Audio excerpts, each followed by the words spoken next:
The grand chandelier sparkled above the lavish dining hall of La Belle Étoile, one of the most exclusive restaurants in the city. Wealthy elites gathered that night, their laughter echoing against the marble walls. But while champagne glasses clinked and expensive perfumes filled the air, a frail old woman in a fur shawl entered slowly, her silver cane tapping against the polished floor. She wasn't just any guest.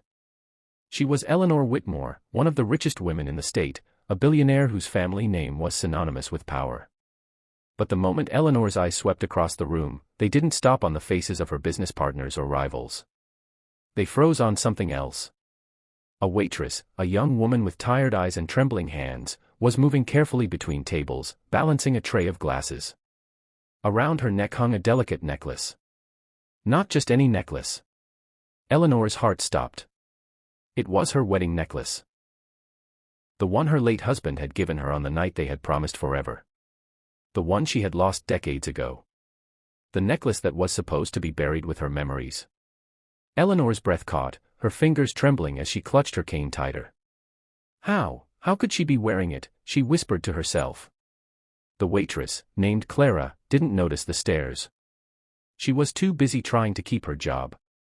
Her mother was sick at home, her little brother needed school fees, and Clara herself was exhausted from working double shifts. She had found that necklace in an old wooden box her mother had given her when times were especially hard. This belonged to your grandmother. It's all I have left to pass to you. Her mother's words echoed in her mind every time she wore it. To Clara, the necklace wasn't just jewelry, it was a lifeline, a reminder of strength. But now, as she leaned over to serve wine to a billionaire's table, she noticed something strange. Eleanor was staring at her. No, at the necklace, with eyes wide and glistening with tears. Eleanor demanded to speak with the manager. Within moments, Clara was summoned to the side. Fear churned in her stomach. Had she done something wrong? Child, Eleanor said in a shaking voice, where did you get that necklace? Clara looked down at it nervously. This? It belonged to my family. It's the only thing I have of my grandmother. The room fell silent. Even the wealthy diners paused their conversations, curious about the trembling billionaire confronting a waitress. Eleanor's lips parted, and her voice broke as she whispered. That's impossible. Because that necklace belonged to me. Gasps rippled through the hall. The manager rushed to ease the tension, but Eleanor raised her hand. No. I must hear her story. Clara, her cheeks burning, explained haltingly. My mother gave it to me. She said it was passed down from her mother before her. My grandmother died long before I was born. Eleanor's eyes filled with tears.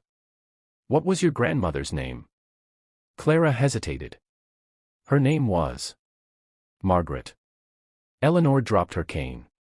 The sound of wood clattering against marble rang out like thunder. Margaret, she whispered. Margaret was my daughter. The crowd gasped again. Clara staggered back, her knees weak. What are you saying? With trembling hands, Eleanor pulled out a worn photograph she had kept in her purse for decades. It was a young woman with bright eyes, wearing that very necklace. Clara stared at it, her lips quivering. It was her mother. The truth spilled out. Years ago, Eleanor's daughter had fallen in love with a man Eleanor disapproved of, a man she thought wasn't worthy of her wealthy family. In her pride and stubbornness, Eleanor had forced Margaret to leave. They were estranged, and Eleanor never saw her again. What she never knew was that Margaret had struggled in silence, raising a family without wealth, without help, without her mother. Tears streamed down Eleanor's cheeks. All these years, she whispered, my pride stole my daughter from me. And now, my granddaughter has been suffering without knowing who she truly is. Clara's hands shook as she clutched the necklace. You're saying, you're my grandmother? Yes, child. And I failed you. I failed your mother. Forgive me. Eleanor's knees buckled, and Clara rushed to steady her. For the first time, their hands touched, a fragile bond being mended by truth. But the challenges weren't over. Eleanor's other children, wealthy heirs who had lived in privilege, were furious when they learned of Clara. They accused her of being a fraud, a gold digger trying to steal the family fortune.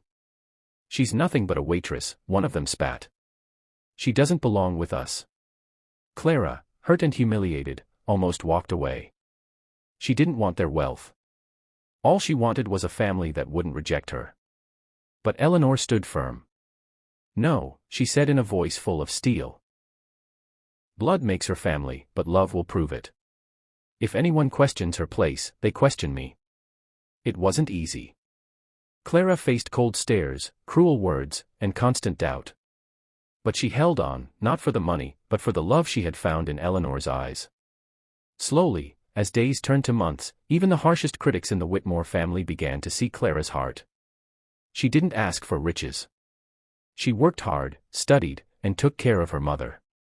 She treated Eleanor not like a billionaire, but like a grandmother, a fragile, lonely old woman longing for forgiveness. Years later, Eleanor grew frail and bedridden. Clara was by her side, holding her hand. "You gave me the greatest gift," Eleanor whispered weakly. "Not the chance to fix my mistakes with money, but the chance to love again." Clara kissed her forehead, tears slipping down her face. "And you gave me the family I thought I lost." When Eleanor passed, the world remembered her as a billionaire. But Clara remembered her as some